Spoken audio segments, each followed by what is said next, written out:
If you get a different teacher, you're more than welcome to review the whole book again. Next week we got no class. That's correct.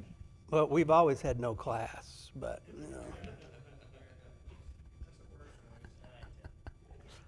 No, we're in chapter 11 today. Yeah, we only have one more chapter, and as you mentioned, we do not have class next week, which fits in for me because we will be out of town. We'll be in the Metroplex during that time period. So if you haven't already, go ahead and start finding chapter 11 of Ecclesiastes. And basically a class of men today, huh? One? Wow. Okay. Yeah, I'm blessed. There you go. Yeah. All right, in chapter 11, she's coming. I'm sure she's probably visiting with her grandsons right now. In chapter 11, we begin to see, and I warned you about that. Well, I didn't warn you. I told you about this last week. We're going to begin to see a little bit more of an optimistic Solomon, and which is a good thing because he's been very pessimistic up to this point, at least until chapter 10. But we're going to repeat a lot of things in chapter 11, so I hope you don't get too bored because it's almost the same message over and over again, just in different verse form and in different ways to approach it. As we look at chapter 11, obviously we're going to begin in verse 1, and we're going to read through verse 2 to begin with. But we're looking right now in these two verses, invest in many ventures. And that's not adventures, it's ventures. In other words, don't put all your eggs in one basket. So let's look at verse 1. Cast your bread upon the waters, for you will find it after many days. Now, we're not talking about feeding the ducks here, okay? Here we're looking at giving freely. Give freely in such a manner as not to expect a return, kind of how we do contributions. Be hospitable and give. Who knows, the reverse could happen to you someday. In other words, give so that you might receive, because who knows what you'll be needing one of these days. We begin to see Solomon bringing out the practical lessons of life. Starting in this verse, Solomon here is making a plea to sow. Not necessarily, we're going to talk about sowing in just a minute, but I wanted to introduce it. He wants us to sow these seeds of goodness in every day, even when it doesn't make sense to do so, because in due season we will reap a reward. Be diligent about that goodness that you're sowing. We see this principle that we talk about in verses 1 also demonstrated in Proverbs 11:18. You don't have to turn there. We're not going to concentrate very much time there. In that verse, we see the one who sows righteous reaps a sure reward. We see the principle again demonstrated in Galatians 6:9. Let us not become weary in doing good, for at the proper time we will reap a harvest if we do not give up. These passages as a whole communicate the principle of doing as much goodness as you can, knowing the results of your actions are in God's hands. Kind of the golden rule, right? Do unto others. Be nice. Play friendly, right? Things we learn in kindergarten. But sometimes as adults we need to be reminded because we are such in a rat race of life that we get concentrated on, well, what's good for me? Well, sometimes what's good for you is to be kind-hearted towards others. Verse 2. Give a portion to 7 or even to 8, for you know not what disaster may happen on earth. This verse is a challenge, right?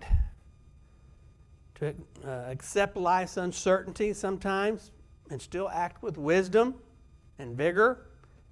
It reminds us that while life is unpredictable, that is not an excuse for inaction. Ecclesiastes 11:2 is about encouraging people to be generous and diversify your endeavors in life. You never know what calamity will befall you. Who knows what is to come? Yes, there are risks in life, but you can be prepared for them. Have faith and trust in the journey, knowing that God's guidance will always lead us in the right direction. This verse encourages us to step out of our comfort zone. Take some risk. Do not be afraid of the unknown, knowing that we are being guided by a higher power. We need to acknowledge, it's challenging us to acknowledge that there is a purpose and a plan for us by having faith even if we don't see it. It also challenges us to have faith in God's plans, not necessarily our plans. Faith, courage, trust. We can overcome just about any obstacle when we have those three things. So take a leap of faith. Embrace the unknown. Trust in God's guidance. That's very difficult, especially for the men in this class. We like to be in control. We like to have things that we have discipline over, consequences over.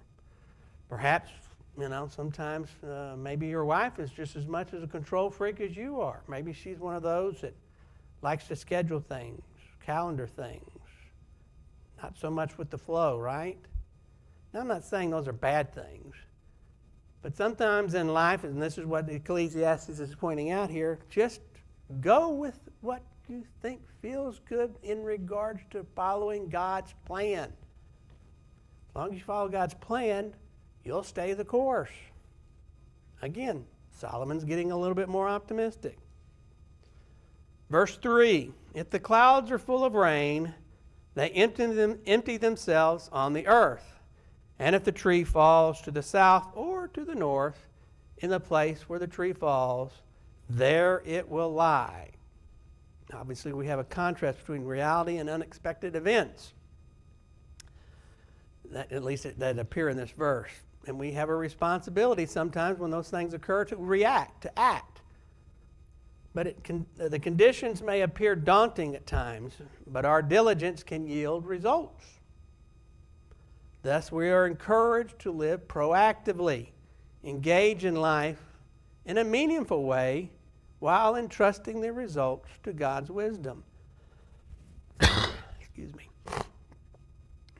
Similar to the previous instructions, isn't it? Found in verses 1 and 2. Verse 3 is, we embrace uncertainty. Just because we cannot predict it, the outcome, that is, all the time, doesn't mean we should be paralyzed from acting. Fear. Everybody has fear. I told one of my grandsons the other day, he's experiencing that condition of being afraid, which we all go through. But bravery is just acting in the face of fear. Whether it's the darkness, well, you just get up and you kind of feel your way around. Everybody has it. Just a matter of whether or not you're going to react in it or withdraw in it. Trust in God. Be bold. Be courageous. These first three verses encapsulate the essence of faith. Have faith. That's what Solomon's saying. He's come a long ways. He wanted to be in control. He had the power. He had the wisdom. He had the riches. But he wasn't in control, and he really starting to realize that faith is what defines us. Remember what faith is. And I'm not going to go through a Webster definition of what faith is. Best definition of faith, I think, is found in the Hebrews 11:1. Now, faith is the absence of things hoped for, the convictions of things not seen. The central feature in faith is confidence, trust. We have to have trust in God and in God's timing, knowing that everything happens for a reason. By showing patience and trust, we know that our faith will be fruitful. By understanding this, we find peace. But faith, it's kind of a hard concept to explain to people, isn't it? Because we like to what? We like to be able to put our hands around something. We like to be able to see something. We like to be able to use our senses to establish that existence. Well, faith, by its very definition, is things not seen, right? Well, maybe so, maybe not. You have faith that the sun will rise. You can see it. Still, it's a hard thing to grasp because people like to see things, taste things, hear things, smell things. Faith is not something we can put in a box. Verse 4. He who observes the wind will not sow, and he who regards the clouds will not reap. Warning. This is a warning. The warning that those who constantly observe the winds or the clouds will never sow or reap underscores, again, the importance of seizing opportunities in the present rather than succumbing to indecision and missed opportunities. It's contagious. So embrace life's uncertainties with faith and courage. Trust in God's guidance. Don't put limits on His powers, and don't rely solely on your limited understanding. We see this concept again, book of James, chapter 4, 13 through 15. I think it's a better way to underscore this concept of trust, specifically a trust in God. James 4, 13 through 15 reads, boasting about tomorrow. That's what we're looking at. Come now, you who say today or tomorrow we will go into such and such a town and spend a year there and trade and make a profit. Yet you do not know what tomorrow will bring. What is your life? Question. For you are a mist that appears a little time and then vanishes. Instead, you ought to say, if the Lord wills, we will live and do this or that. Combine that with Proverbs 3, 5 through 6. Trust in the Lord with all your heart, and do not lean on your own understanding. In all your ways acknowledge Him, and He will make straight your paths. These passages, like the one found here in Ecclesiastes, underscore the nature of life. It is imperative to trust in God's providence. Seize the opportunities that He gives you, that He lays before you, but trust in God. When we trust and surrender to God, we acknowledge that His ways are perfect, His timing is always right. God has a purpose in your life. Embrace that purpose. We are not alone in life. God is with us. God has a plan. Our ultimate good and glory should always be to aspire to be more like Him. If God's by your side, no one can defeat you. Easy things to say, hard things to sometimes follow. Let me ask you this. When are you the closest to God?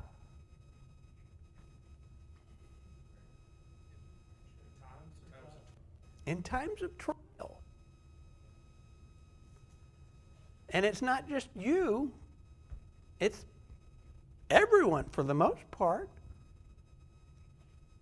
That we put on that mantle of religion when we need help because we can't handle it. That's the attitude we need to have also in times of good. We can't handle it. Give the glory to God.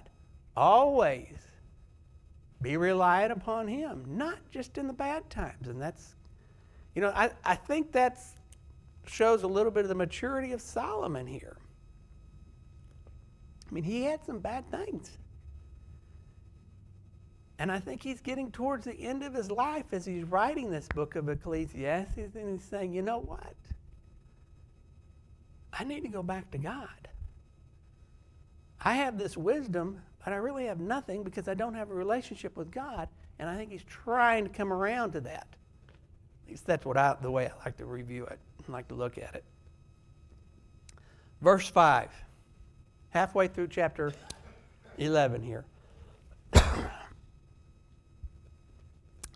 As you do not know the way the Spirit comes to the bones in the womb of a woman with child, so you do not know the work of God who makes everything. This verse, of course, reminds us that we don't control the future, something that Solomon has kind of tried to drive home with us in previous chapters. So it's important for us to grasp that reality. We don't understand the ways of God. Solomon is stressing this because, look, he was blessed with God's wisdom, and he still himself doesn't understand the ways of God. We're instructed in this verse to proceed with life and with diligence and joy within the framework of God's oversight. This verse emphasizes the importance of wise stewardship, maintaining an attitude of thanksgiving, appropriate for this time of year, even in a troubled world. Here we see that in contemplating the mysteries of life, the sovereignty of God, Solomon is reminding us of the limitations of human understanding. Just as a baby is formed in a way that is a wonderful and complex, way too complex for us to understand, so too are God's ways. They are beyond our grasp. This analogy invites us to again trust in God's plan, even when we cannot see the full picture. Uncertainty is part of life, part of our existence. This verse advocates for living in fear of God while appreciating the joys of life. I think that's a great analogy that he uses. Because think of mankind throughout history. You know, when a woman got pregnant in biblical times, they definitely did not understand and could not see, the way we can today, how this child is forming. Okay? Now fast forward to 2025. A child is in the womb. We can watch this process establishing.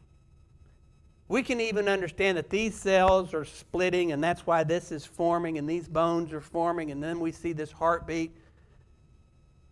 But what's driving that? What's telling these cells, you need to divide?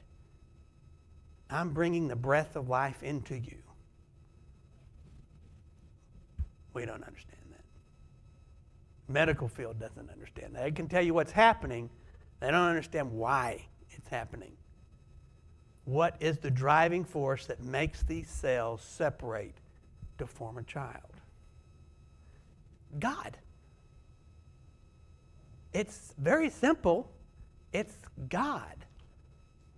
We can't understand the ways and means in which he does it, but he does it. And thank goodness he does. This verse advocates for living in fear, that's respect, of God while appreciating the joys of life. We are called upon to embrace the mysteries of God's workings and to act with understanding of those, understanding that God's grace will ever be present in our earthly journey. God determines what will be and his works and how they will be accomplished. His power is beyond our ability and control to understand. We need to just accept that reality, embrace the uncertainty and lack of our understanding, and just give it to God. Remember who's telling you this. Solomon. Remember the story of Solomon. He's experimenting with life, trying to understand the meaning of life, using every earthly resource at his disposal. People were coming to him because of his wisdom, trying to understand that very question. And that question is answered by, it's God. I can't tell you the meaning of life other than you've got to trust in God. That was a difficult thing for him to swallow, I think, but he's coming around to doing just that. It's not an plus Y equals Z equation for Solomon. It's an abstract understanding that God is the answer. Accept God is a means to understanding the mysteries of life. It means acknowledging the limitations and surrendering control. Place our trust in God. See the bigger picture. Trusting in God is not and does not bring always sometimes comfort and peace. Sometimes when we trust in God, we've got to make a stand. We have to be adversarial to some people. We have to be uncomfortable and have difficult conversations in a loving manner. But we want that peace. We want them to experience that peace. We want to get them out of those uncertainties. By making a leap of faith, we make a decision. You are acting when you make a leap of faith. That is not indecisive. That is being decisive. That is not showing weakness. That is showing strength. When people want to look at you and say, well, you're a Christian, you're weak in regards to trying to solve answers, and whether it's a political question, whether it's a philosophical question, when your answer is God, it's not weakness, it's strength. Don't let them belittle you in regards to having that leap of faith. Let's look at verse 6.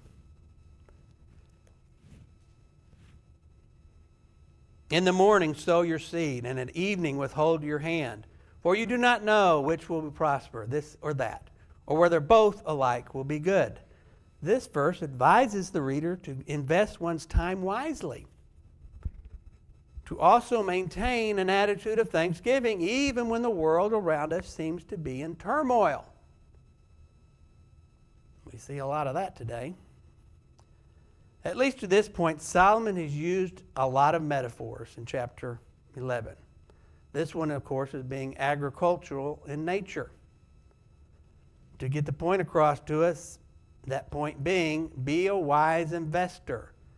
Invest wisely in every moment of life. The investment is not viewed as a financial increase or a bottom line approach.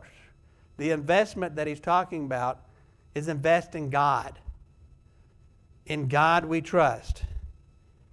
We see that on our currency. But put it another way, we trust in God. Same four words, just structured a little bit differently. Just moved them around. In God we trust, and we trust in God. That's our slogan. Verse 6 encourages the reader to plant the seed whenever possible, because you don't know when God will give the increase or the growth. We hear that, don't we? Plant the seed. The whole purpose of missionary field, isn't it? Plant that seed. We don't know where God will water it, where the growth will occur. We have to give it over to God. Plant the seed. We have to take that question. So the question for you, real quick, what type of seed are you planting? What do you want to see grow? Are you planting seeds of kindness, empathy, love? Are you planting seeds of hate, self-doubt, negativity? Well, if you plant seeds of hate, then you don't expect a crop of love, right? I don't like talking politics, even though I'm a political animal by nature. My job. But it amazes me how people get so frustrated with other individuals because they have a difference of opinion. How can they be so wrong when I'm so right? They don't respect the fact that we have differences of opinions. But that doesn't mean we can't move forward.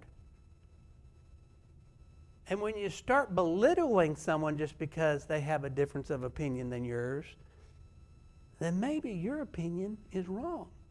Start evaluating your opinion rather than evaluating the opinion of the person you have a problem with. And have a cordial discussion about it. A little bit of a soapbox. Sorry.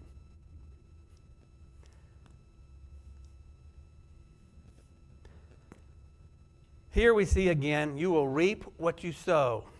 I also want to draw your attention to that phrase, sow. S-O-W. That's an action word. You have to get up. You have to take action. You have to make a decision. You have to do some physical exercise of some sort. Then you will receive the harvest. You will experience God's growth. The point being, you got to get up.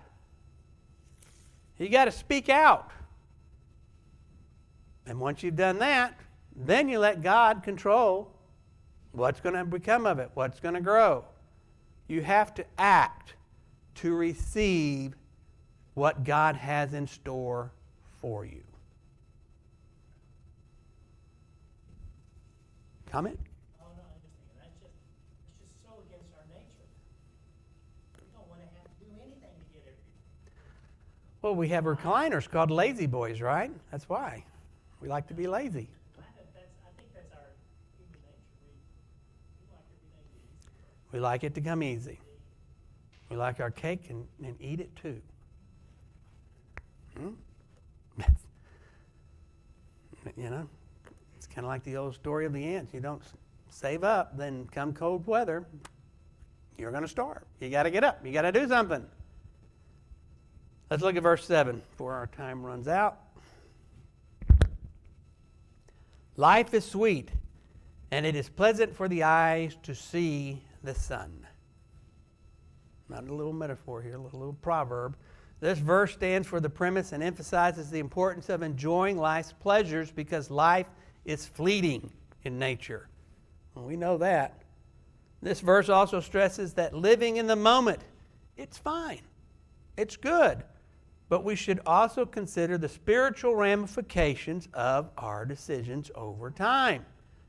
We should live a life with joy and view it as a gift, but we should also enjoy that journey of life, and we need to keep an eye on that destination. The essence of joy in the earthly existence here should be accompanied by a sober recognition of God's sovereignty and ultimate judgment.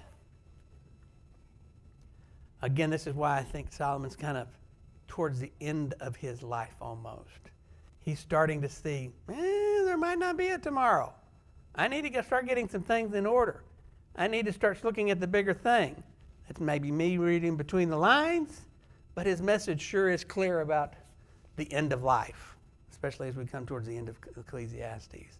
This message is a summation, at least in verse 7, to savor life before it passes, also while living a mindful acknowledgement of the consequences of your actions in light of God's forthcoming judgment. Now, put yourself in Solomon's shoes.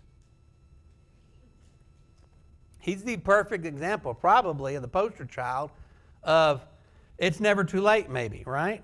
Because up until this point, was Solomon in his life, younger years, would you have considered him a godly man?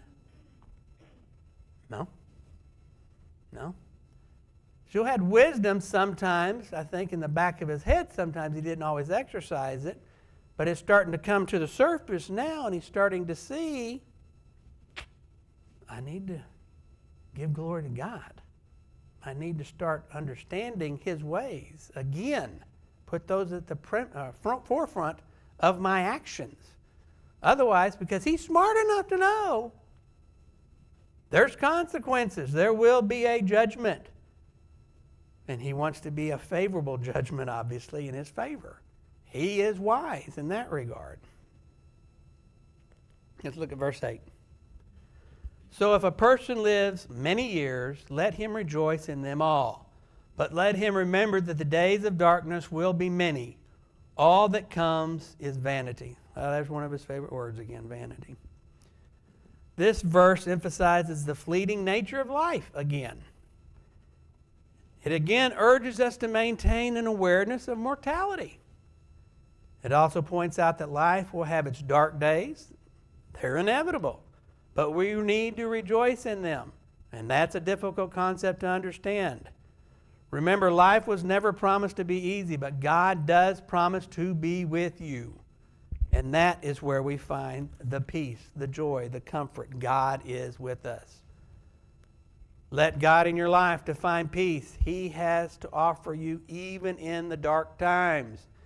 In the gift of life, we are promised a journey. In that journey, you make decisions of whether or not you want to walk alone or you want to walk with God. Exercise the wisdom and make sure you're walking with God. You know, difficult times are going to occur. You are going to lose someone you care about deeply. You live long enough, it's going to happen. But isn't there joy in understanding that even when you lose that someone that's significant in your life, assuming that they have put God on, isn't there a lot of comfort in that? Aren't those the easy sermons or the, funerals to conduct? Yeah, we're sad. Of course we're sad. But God's giving us that comfort of, wait a minute, this person was a baptized believer. They lived a life that demonstrated the love of God. They were a good Christian person. God comforts you. Embrace that comfort. Verse 9, almost through. There's only 10 verses in this chapter 11. And I will finish in time then. Verse 9, rejoice, O young man, in your youth, and let your heart cheer you in the days of your youth.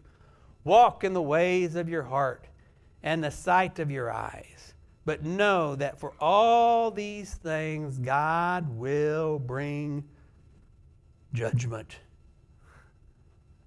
Kind of stress that. Judgment. God will bring you into judgment. However, I want to suggest a little bit different take on God will bring you into judgment. As a Christian, that's not, or it should not be a scary word. It should be an anticipation of a reward, right? I would hope so. I mean, as a judge, when I pass judgment, someone's going to be really happy and someone's going to be really discouraged and upset. But when God passes judgment, there's two options, right? Those two options are what? Heaven, hell. Who controls? Of course, there's the grace, don't get me wrong. Who controls those two options? How you lived your life is going to determine heaven or hell. If you put on God, odds are, and you're living God's ways, pretty good, in your favor, because you get that grace that fills in those gaps, that you're going to put on a crown of glory, right? So we shouldn't fear it. But it goes back to the kind of like that faith thing. We can't put our hands around the afterlife because we haven't been able to see it, taste it, smell it, put it in a box. But you've already got faith, right? So you understanding the abstract things. Embrace judgment just like you embrace faith. Know that it exists, it's a reality, and find pleasure and comfort in it. Live your life in a way that instructs you to rejoice, just as this verse does. Let your heart cheer you on. Walk in the ways of your heart, as long as those ways of your heart are in the ways of God. This verse encourages us to find the balance. Enjoy the present, but be mindful of the end. It prompts us to reflect on how we are living our lives and whether our actions and our lifestyles are in line with the principles that God has instructed. It's a pep talk. This verse is meant to motivate us. Be righteous and receive righteousness. Be just and receive justice. Again, I think I would suggest to you, Solomon's starting to review, look back, checking his diary and saying, oh, I've got to come around. I've got to remember God. If I want to receive the right judgment, I've got to put on the right type of lifestyle. Living in God, grounding in faith. Live your life with faith. Even in your youth is what this verse is telling us about. For you know not when the bell tolls for you, basically. Prioritize the superficial pleasures. Prioritize your life in honoring God. Think about how you are spending your time and energy, even in your youth. And I'm not talking to a lot of people in here, apparently. I mean, we're the older ones, right? At least 50 years of age or up. Anybody below that? Okay, all right. My wife is much younger than that, by the way, so just saying. Find fulfillment and keeping God as your center, as your focal point. Shape your future in a way that's always close to God, so that you are so that it's hard for God not to find you. Be close to God so that when the bell tolls, you are right beside God. But this is also saying, hey, it's not always going to occur when you're in your 80s. It could occur when you're in your teens, right? We all know of people, right, that have died young. Lost a sister, she was 18. Biggest comfort for me was reading through her diary. She'd found God.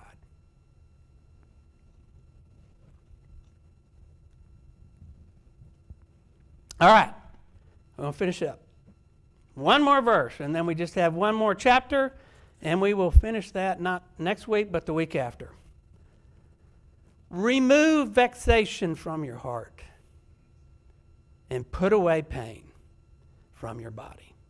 For youth and the dawn of life are vanity. Second time he's mentioned vanity here, at least in this chapter. So we're looking at removing sorrow and putting away sorrow. This verse is interpreted to mean that one should refrain from actions that will bring future remorse and pain. And again, one should always be mindful of God's judgment. It also points out that the fleeting nature, even in our youth, just as we read above, is something that I think we can, and something we can all relate to. We have to enjoy life to its fullest, but we have to enjoy a life with a reflection and keeping your faith and your values, knowing that life is short and what we do in this life echoes in eternity. What we do in this life echoes in eternity. Judgment is coming for us all. Live a life that you're comfortable in the face of that judgment. Hopefully judgment will lead you, again, to that crown of glory, that glory crown that you're going to put on, crown of jewels. In summation, as we look at chapter 11 as a whole in Ecclesiastes, it's a reminder of the unpredictability, the uncertainty of life, but that does not give you an excuse for inaction. You have to act upon. You can't be afraid. Get up. Do something. Conduct your life with wisdom. Look to God for that wisdom. Follow the words of God. Be a good steward and reap the benefits of that glorious eternity with God. Judgment is going to happen, but we need to be excited about it because we have lived a life of faith, and our judgment will be a reward. We will finish the race. We will be rewarded because we are putting on Christ in our life. Questions, comments? We've got 2 minutes. The theme of Revelation is we win, right? Yeah. So that's just a reminder to me that Solomon's going to we win. I think Solomon, at least the book of Ecclesiastes, in my opinion, was put in for us to understand that here is a man that had everything in a worldly sense. And he was enjoying it to its fullest. He was loving it, living it up. But then he starts to realize, this is nothing. I have nothing unless I have God. I think that's the message. And that's what we'll look at in verse 12. Have a great day.